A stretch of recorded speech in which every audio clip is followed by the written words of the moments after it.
No caso do Egito, Deus disse, abre aspas, não desça ao Egito, fecha aspas.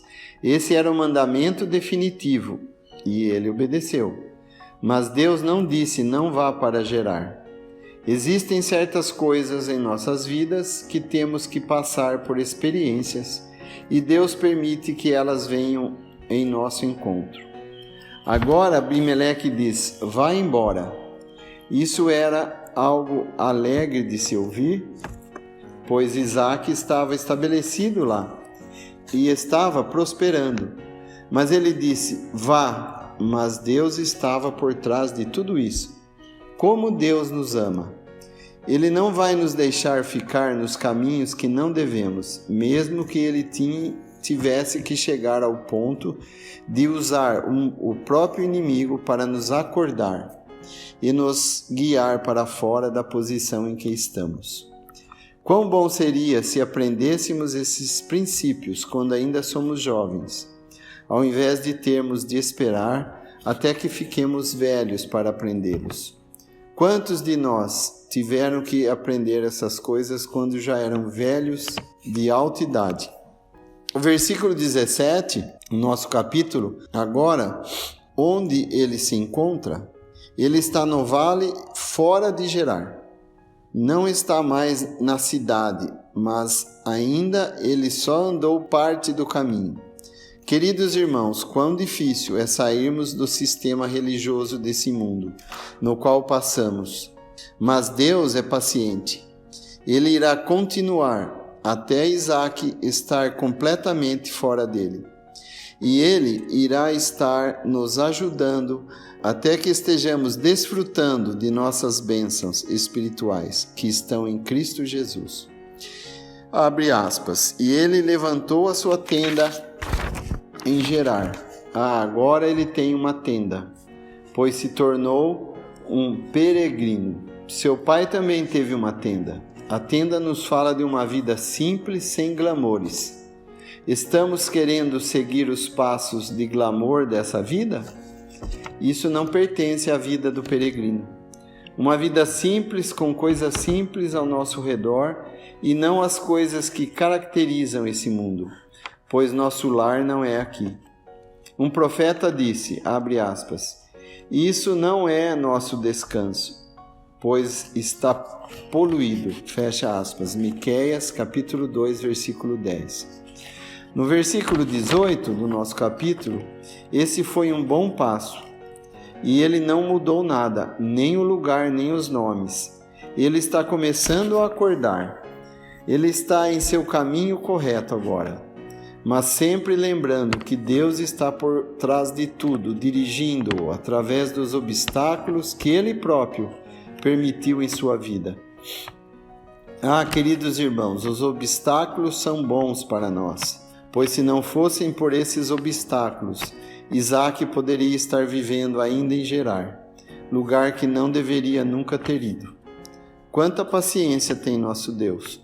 Hoje vivemos em dias de novas doutrinas em todos os lugares. Um homem que conheci, que era um ministro fundamentalista, disse, abre aspas, nós não acreditamos mais nas datas das Escrituras, fecha aspas. Ele não acreditava mais no Gênesis e do fato de Adão ter vivido um determinado tempo. Pense por um pouco nisso. Nós acreditamos no que Deus disse. Isaque não se apartou do que seu pai tinha estabelecido. Antes, ele deu os mesmos nomes para os poços. Quando a alma é restaurada, ela voltará para a verdade. Ela não procurará inventar algo novo. A razão de termos milhares de denominações de cristãos hoje é porque alguém um dia resolveu inventar algo novo. Isso é o homem, não vem de Deus. Abre aspas. E Isaque cavou outra vez poços de água, verso 19. Esse é um lugar bom para se cavar. Sabemos que o vale nos fala de um lugar baixo, e há sempre bênçãos num lugar baixo. Esse deve ser nosso lugar diante de Deus. E assim foi, e eles encontraram um poço de águas vivas. Mas o que significa isso? No versículo 20, Ezeque significa disputa, mas Isaac conhecia alguma coisa da graça, então ele continua. Você conhece alguma coisa da graça? Ou você vai querer revidar? Mas o Senhor continuava a puxá-lo para fora daquele lugar. Versículo 21. Agora eles o odiavam, e ele ainda estava no lugar errado, pois quão difícil é para nós estarmos separados desse mundo, ou andar em separação. Mas Deus vai continuar a ajudá-lo, porque Ele o ama, assim como nos ama também. Ele nos ama antes da fundação do mundo, e seu amor é eterno. Agora ele encontra outro lugar, e eles não disputam mais com ele, pois há espaço. Aqui vemos mais um teste no fim do caminho.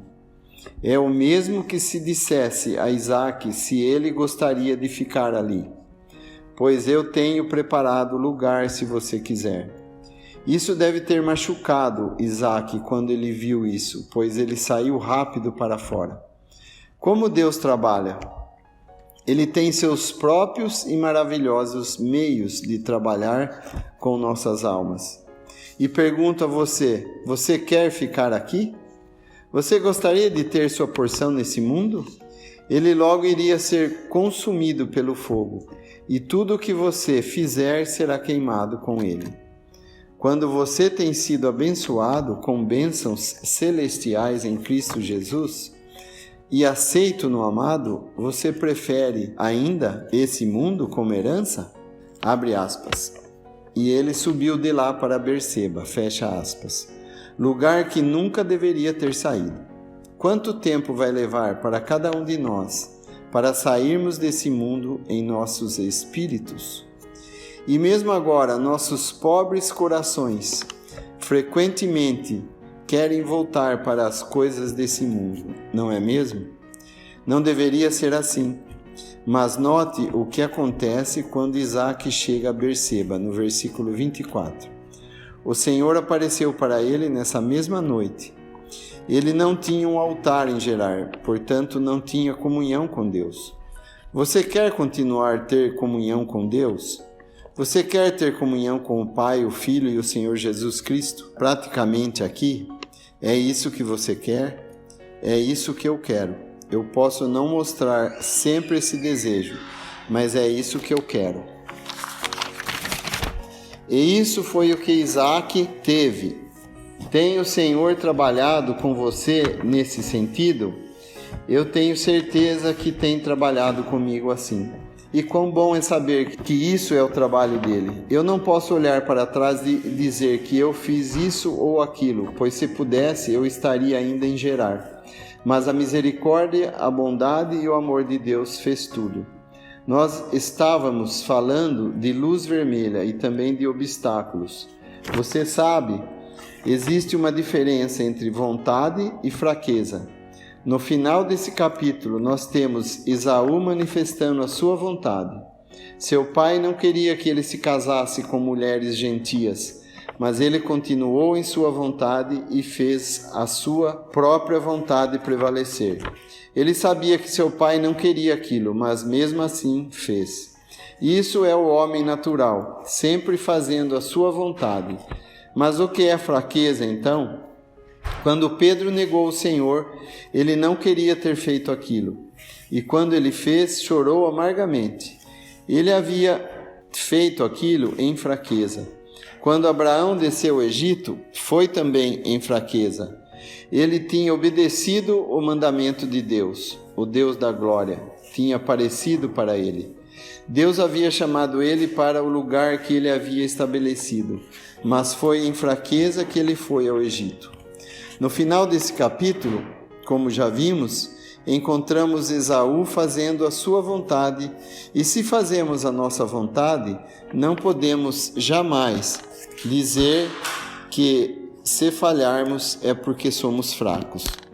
Veja o Salmo 103, versículos 10 a 14. Não nos tratou segundo os nossos pecados, nem nos recompensou segundo as nossas iniquidades, pois assim como o céu está elevado acima da terra, assim é grande a sua misericórdia para os que o temem. Assim como está longe o Oriente do Ocidente, assim afasta de nós as nossas transgressões. Assim como um pai se compadece de seus filhos, assim o Senhor se compadece daqueles que o temem. Pois Ele conhece a nossa estrutura e lembra-se de que somos pó. Há uma diferença entre vontade e fraqueza. Nós vemos isso no Novo Testamento, que temos um sumo sacerdote nas alturas que intercede por nós continuamente para mantermos no caminho. Assim como temos visto em nosso capítulo, o Senhor dirigindo-o para fora de Gerar. Agora, sobre o rio que falamos no início, e que tinha um braço que ia para o sul, o caminho fácil e prazeroso. Mas Isaque nunca foi por aquele caminho. Quando o Senhor trouxe ele de volta para o caminho, ele teve o Senhor como seu objetivo. Ele nunca pegou aquele caminho fácil e prazeroso. Pelo que sabemos, ele também não foi pelo caminho do vale do Salt, ou que significa correção. A obra do Senhor é boa. Salmo 18:30. E uma vez tendo realizado sua obra em Isaque, ele permaneceu no caminho certo. Podemos dizer que também isso acontece com cada um de nós? Tem o Senhor feito sua obra em nós para que possa manter-nos no caminho correto, desfrutando de nossos benefícios, de nossas bênçãos celestiais, e que estamos sentados nos lugares celestiais em Cristo Jesus? Ou estamos ainda correndo atrás das coisas aqui e elas têm sido os nossos objetivos? Como Ele, Cristo, fala aos nossos corações em tudo isso, como a filhos. Assim como o Senhor apareceu a ele naquela mesma noite e disse: Eu sou o Deus de Abraão, teu pai. Não temas, pois estou contigo e te abençoarei e multiplicarei sua semente por meu servo Abraão. Versículo 14. Aqui ele repete todas as bênçãos que havia dito anteriormente.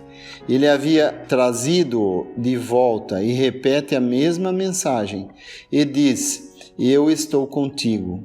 Quão bom é sabermos que a cada dia podemos ter a certeza que o Senhor está conosco. Haverá provações, mas Ele nunca nos deixará até que cheguemos ao nosso lar, pois temos muitas lições para aprender aqui.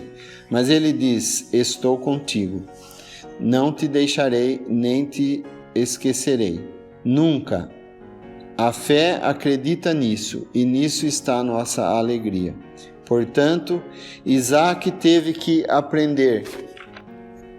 A sua felicidade não estava mais nas circunstâncias.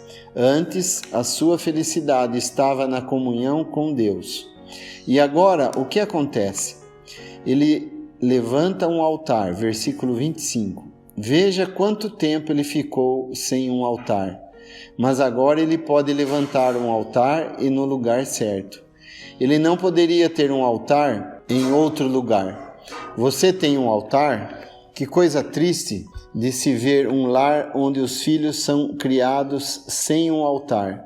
Pois o que vocês farão com os seus filhos se vocês não têm um altar em seus lares? Eles sairão um dia para o mundo. Veja o que se passa no final do capítulo, versículos 34 e 35. Ora, sendo Esaú da idade de 40 anos, tomou por mulher a Judite, filha de Bere, Eteu, e a Basmate, filha de Elon, Eteu. E essas foram para Isaque e Rebeca uma amargura de espírito. O último versículo nos mostra que havia agora comunhão, e por isso é que havia amargura de espírito. Se lermos o livro de Ruth, você verá que Noemi se afastou e ela teve que permitir que seus filhos se afastassem também. Eles morreram na terra de Moabe. Interessante que não nos fala de nenhuma lágrima derramada por essa mãe. Ela perdeu seu marido e seus 2 filhos, e sem menção a nenhuma lágrima. Por quê? Porque seu coração estava endurecido. Amados, se vocês têm filhos se afastando, existem lágrimas sendo derramadas por eles? Há alguma amargura de espírito? Ou dizemos apenas, as coisas são assim mesmo, e eu não posso fazer nada? De uma forma, não há comunhão, e de outra, há. Se existe amargura de espírito, há comunhão. Mas quando Noemi voltou para a terra, aí ela chorou. Então ela teve amargura de espírito, pois aí a palavra de Deus a tocou, não antes.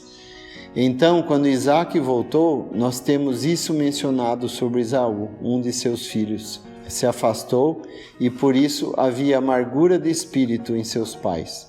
Agora encontramos que o inimigo vem e quer propor paz. Esse era o inimigo que o guiou para fora. Você vai poder ter paz? Você só terá paz se Deus a proporcionar para você, não de outra forma. Você deseja ter uma vida feliz aqui nesse mundo? Deus terá que proporcionar isso para você.